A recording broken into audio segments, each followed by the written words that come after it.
seen an interactive day here at the Foodvalley Summit today, where there's people from knowledge providers, academic researchers, but also industry and practice, the actual athletes or the kiters in sports.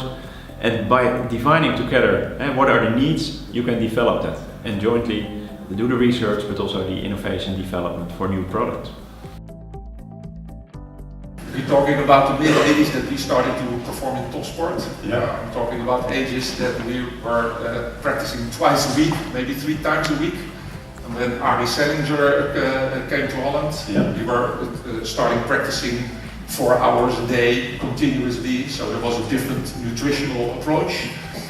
But in these days we started with protein shakes and later on with some other equipment like the vitamins, the creatine supplements that were also very common in these days. Mark, for you, guidance on nutrition. Well, it developed throughout my career. When I was 19, 20 years old, and we're talking about 2000 then, it was a transition. We came from train as hard as you can, and the ones who will survive are the best athletes. That's a good approach. Exactly. If you have a lot of talent, if you have a lot of talent and make sure you eat well and blah.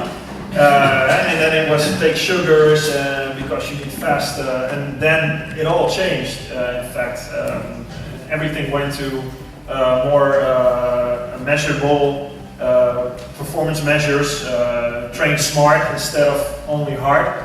From up to the last years, it's going to more individualized approach, and that's where our trainer comes in, but that's also where the athletes comes in. Like Peter said, there's not always budget for.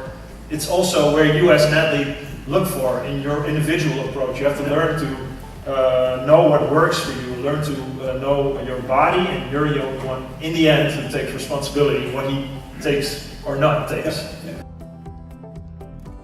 The main result of the football investigation is that the energy expenditure of the football players is quite modest or low, with just 3,300 calories per day, but also their carbohydrate intake is insufficient, but their protein intake is sufficient on a daily basis, but the protein distribution throughout the day can be better. I think that 95% of the nutritional intake comes from basic food. So prepare your normal meals like breakfast, lunch, dinner, after training intakes, etc., etc. And then if this 95% is in order, then maybe the last 5% benefit you can have from additional intakes with supplements, etc. But first of all, it's important to have your basic food behavior in order. We stimulate the athletes to make the right choices by adding color tags on the buffet, and also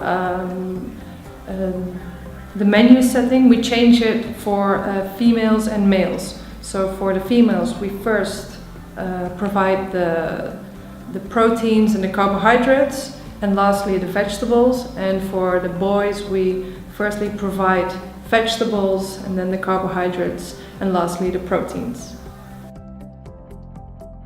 In sports nutrition, we're now seeing blurring of boundaries. So sports nutrition is really moving into the mainstream, and we see food and beverages to target these active nutrition market. They're getting a sporty makeover.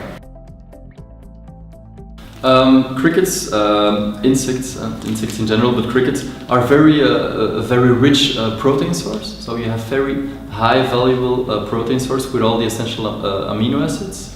And on top of that, you have fiber, you have vitamin B12, and you have a whole list of very high quality minerals and vitamins. In general, we see that meat consumption is decreasing, and the demand for alternative proteins is increasing a lot. So that's our target group, and we're looking at millennials, in general younger people, but everyone who's looking for an alternative. Sports people, yes, definitely. Why? Because these proteins they have a very efficient uptake in the body. Cafeïne, dat verbetert je prestaties, zorgt voor alertheid. En de beste manier om cafeïne tot je te nemen, dat is via kauwgom. Waarom via kauwgom? Nou, dan neem je de cafeïne op via je slijmvlies in je mond, komt het rechtstreeks in je hersenen, ben je meteen alert, zit geen suiker in, geen troep. Dus dit is dé manier om cafeïne binnen te krijgen. Het alternatief voor bijvoorbeeld energy drinks. En het werkt meteen. Coop is basically an ice cream based on whey protein and fiber instead of fat and sugar, which makes it a delicious ice cream with 3 times more protein, about 70% less sugar, 80% less fat, and half the calories compared to normal ice cream. For sports facilities, we have the Coop Sports Program, where we give gyms or other sports facilities a freezer with Coop in it so they can sell it in their canteens. Conferences like Foodvalley actually help us a lot with our business. There's always scouting people in the audience from supermarkets or other retailers that are looking for promising new startups. I actually just spoke to somebody like that, and they're looking for brands that are not the big Unilever brands, but small, more boutique brands that can fulfill a need. The matchmaking session was fantastic. It was well prepared, and we had a chance to already start several initiatives that we hope we can go on with it. Yeah, I think we have seen the dynamic of this group today, and we will definitely continue building on this and defining new products, and we will be back next year.